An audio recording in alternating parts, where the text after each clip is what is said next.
नमस्कार।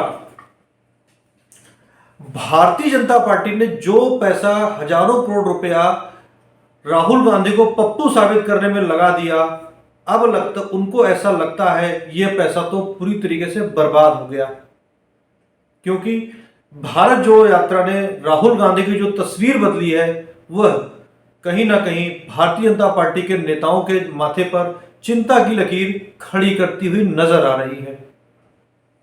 136 दिन चलनी भारत जोड़ो यात्रा चली, उससे जो राहुल गांधी की तस्वीर बदली वो कहीं ना कहीं काबिल तारीफ नजर आ रही है। क्योंकि बीते कल की अगर बात करें तो राहुल गांधी ने संसद में लगभग 50 मिनट का जो भाषण दिया वो शायद पिछले 8 सालों में सबसे लंबा भाषण था। और उस भाषण के जिस वक्त राहुल गांधी ये भाषण दे रहे थे, सामने की पंक्ति जहां पर प्रधानमंत्री नरेंद्र मोदी बैठते हैं, गृह मंत्री अमित शाह बैठते हैं, रक्षा मंत्री राजनाथ सिंह बैठते हैं, जैसे कद्दावर नेता जहां बैठते हैं, वो जगह खाली थी। शायद इन नेताओं को इस बात का आभास था कि आज तो राहुल गांधी बोलेंगे नहीं बल्कि गरजेंगे। 136 दिन में राहुल गांधी ने जो अपनी छवि बनाई है कि मैं इंसानों से बात कर रहा हूं, मैं नफरत को भुलाने आया हूं, मैं इंसानियत का पैगाम लेके निकला हूं। चाहे वो कोई भी राज्य हो, कोई भी जगह हो, हर जगह पे जो प्यार बांटा है उसका नतीजा था कि अब राहुल गांधी पप्पू वाली छवि से उभर करके एक जनाधार वाले नेता की छवि पे आ गए हैं। यही एक कारण है जो भारतीय जनता पार्टी के नेताओं के माथे पर चिंता की लकीरें उभर के आ गई हैं कि जिस आदमी को हमने पप्पू बनाने में इतना पैसा खर्च कर दिया वो तो एक अलग ही नेता बन गया। उसका कहना है कि मैं तो राजनीति बदल रही है, मैंने लोगों से प्यार पाया है। 136 दिनों में मेरे को लोगों से प्यार मिला है, चाहे वो बच्चे हो, बूढ़े हो, जवान हो, औरतें हो, महिलाएं हो, सबसे मैंने प्यार बांटा है और प्यार ही सीखा है।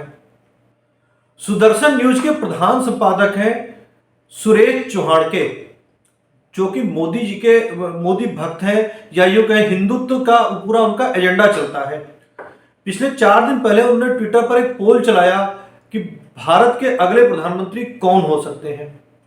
जिस वक्त मैं खबर शूट कर रहा हूं उस वक्त के ट्विटर अकाउंट से अगर हम उसका स्क्रीनशॉट आपको दिखा रहे हैं तो जो शायद हिंदुस्तान में जो मोदी के अंधभक्त हैं या मोदी भक्त हैं उनको ये समझ में आएगा कि शायद 8 साल में या 9 साल में पहली बार राहुल गांधी मोदी को पछाड़ते हुए नजर आ रहे हैं। हालांकि ये ट्विटर का पोल है, ट्विटर से प्रधानमंत्री नहीं बनते, ट्विटर से कोई नेता नहीं बनता, क्योंकि भारत की आधी से ज्यादा आबादी, लगभग जो सरकार का आंकड़ा है 80 करोड़ की आबादी, तो वो आबादी जिनके पास की खाने का राशन नहीं, क्योंकि अमृत काल का वक्त है और 80 करोड़ लोगों को राशन दिया जा रहा है। मगर ट्विटर का ये पोल कहीं ना कहीं इस बात को साबित करता है कि राहुल गांधी की छवि भारत जोड़ो यात्रा के बाद में बदल गई है। ट्विटर का जो शॉट आपके स्क्रीन के ऊपर नजर आ रहा है, इस शॉट के अंदर आपको दिखाई पड़ रहा है कि 52% लोग राहुल गांधी को प्रधानमंत्री बनते हुए देखना चाहते हैं, जबकि नरेंद्र मोदी को 43% लोगों ने इस पोल में अपना वोट दिया है। हालांकि ये ट्विटर का पोल है और ये भी सुदर्शन न्यूज की तरफ से चलाया गया है, कोई आधिकारिक पोल नहीं है, ना इसका कोई व्याख्या की जा सकती है, मगर फिर भी कहीं ना कहीं यह नजर आता है कि राहुल गांधी में लोगों की अवस्था बदलती हुई नजर आ रही है। प्रधानमंत्री नरेंद्र मोदी को बीते कल की अगर बात करें तो प्रधानमंत्री नरेंद्र मोदी भारतीय जनता पार्टी के सांसदों की एक बैठक ले रहे थे और उनको यह कहना पड़ा, सांसदों से कहना पड़ा कि कहीं भी एंटी इनकम्बेंसी नहीं है, बजट को आप लोगों के बीच लेकर के जाएं, बजट के प्रावधानों को बताएं, क्योंकि अमृत काल का बजट है, एंटी इनकम्बेंसी नहीं है। आप सांसदों को डांटते हुए उन्होंने कहा, सांसदों को समझाते हुए या डांटते हुए कह सकते हैं, कहा उन्होंने कि आप लोगों के बीच नहीं जा रहे, लोगों के बीच जाएं और लोगों से बात करें। ये 350 सीटों वाले बीजेपी सरकार के सपने हैं, क्योंकि बीजेपी का सपना इस बार कि पिछली बार से अब की बार 350 पार, ये इस तरीके के नारे चलने शुरू हो चुके हैं। इसलिए बार बार कहा जा रहा है कि राहुल गांधी की छवि बदलने, जिस तरीके से छवि को खराब करने की कोशिश भारतीय जनता पार्टी की तरफ से की गई थी, वो अब बदलती हुई नजर आ रही है। अब मैं आपको लेकर चलता हूं 2014 के उस आंकड़े की तरफ, जब एनडीए सरकार को कितने प्रतिशत वोट मिले थे और यूपीए सरकार को कितने प्रतिशत वोट मिले थे, क्योंकि जनवरी में एक आकलन हुआ है, उसको भी आपको जानना चाहिए कि जनवरी में जो यूपीए सरकार को कितने वोट मिलने का आकलन किया गया।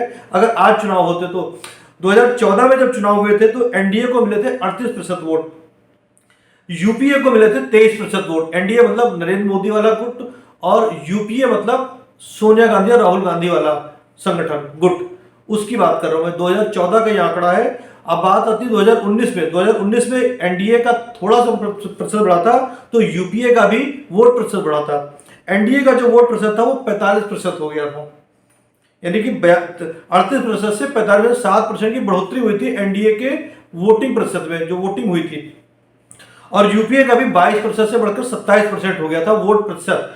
ये 2019 का आंकड़ा है। मगर हाल ही में जनवरी में जो सर्वे हुआ है, अगर आज की तारीख में चुनाव होते हैं तो एनडीए का वोट प्रतिशत घटता हुआ नजर आ रहा है और एनडीए का वोट प्रतिशत अब हो रहा है 43%, और यूपीए का वोट प्रतिशत बढ़ता हुआ नजर आ रहा है 27 30% यूपीए को वोट मिलते हुए नजर आ रही है। जनवरी में जो पोल हुआ है उसके आधार पर बात कर रहा हूं, अन्य को जो मिल रहा है वो 27% वोट मिलते हुए नजर आ रहे हैं।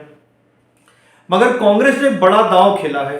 कांग्रेस के इस समय सर्वशक्तिमान नेता है वो हो गए हैं मल्लिकार्जुन खड़गे, क्योंकि ना तो राहुल गांधी कांग्रेस के अध्यक्ष हैं, ना सोनिया गांधी कांग्रेस के अध्यक्ष हैं।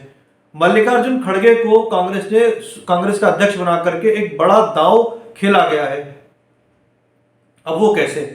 क्योंकि आपको याद होगा जब मल्लिकार्जुन खड़गे कांग्रेस के अध्यक्ष बने थे तो मल्लिकार्जुन खड़गे ने एक बात कही थी कि मेरी तो कोई चाय भी नहीं पीता, मोदी जी आपकी तो लोग चाय पी लेते थे, क्योंकि मोदी का कहना है कि मैं स्टेशन पे चाय बेचता था और मैं चाय बेच करके ही बड़ा हूं। और कई बार जब से प्रधानमंत्री नरेंद्र मोदी प्रधानमंत्री बने हैं तब से वो कई मौकों पर इस बात का जिक्र करते हुए नजर आते हैं कि मैं तो चाय वाला हूं।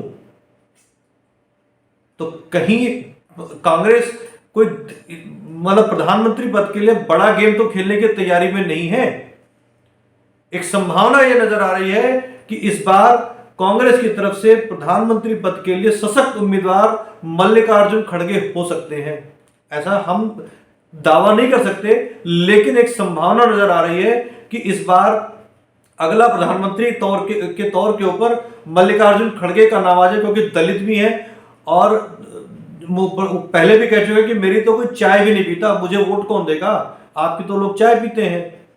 तो दलित प्रधानमंत्री के नाम पर कांग्रेस एक बड़ा दांव चल सकती है, जिसकी काट भारतीय जनता पार्टी अभी से खोजने में लगी हुई है। यही कारण है कि कल हमने आपको बताया था कि अभी से 2024 के चुनाव को लेकर के भारतीय जनता पार्टी के नेताओं के माथे पर पसीना इसीलिए नजर आ रहा है क्योंकि उनके पास में दलित शब्द की कोई अभी फिलहाल व्याख्या नहीं मिल पा रही है, क्योंकि ऐसी संभावना नजर आ रही है कि अगले प्रधानमंत्री पद के दावेदार मल्लिकार्जुन खड़गे हो सकते हैं।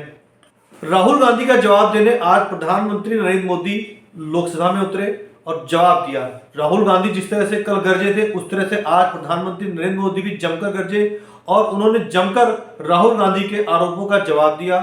हालांकि राहुल गांधी की छवि अब बदल चुकी है, भारतीय जनता पार्टी के नेता भी इस बात को समझ चुके हैं पूरी तरीके से, इसलिए 2024 की तैयारियां अभी से होनी शुरू हो चुकी हैं। ये राजनीति की राह है, राजनीति की राह का ऊंट किस करोड़ बैठेगा ये तो आने वाला वक्त बताएगा, मगर हमारी निगाहें इस पर पूरी तरीके से लगी रहेंगी। जिस तरीके इस राजनीति की राह में जो भी अपडेट होगा आप तक पहुंचाया जाएगा। अगर आपको ये खबर हमारी अच्छी लगी है तो चैनल को सब्सक्राइब करें। अगर आप इस खबर को फेसबुक पर देख रहे हैं तो हमारे पेज को लाइक करें, फॉलो करें।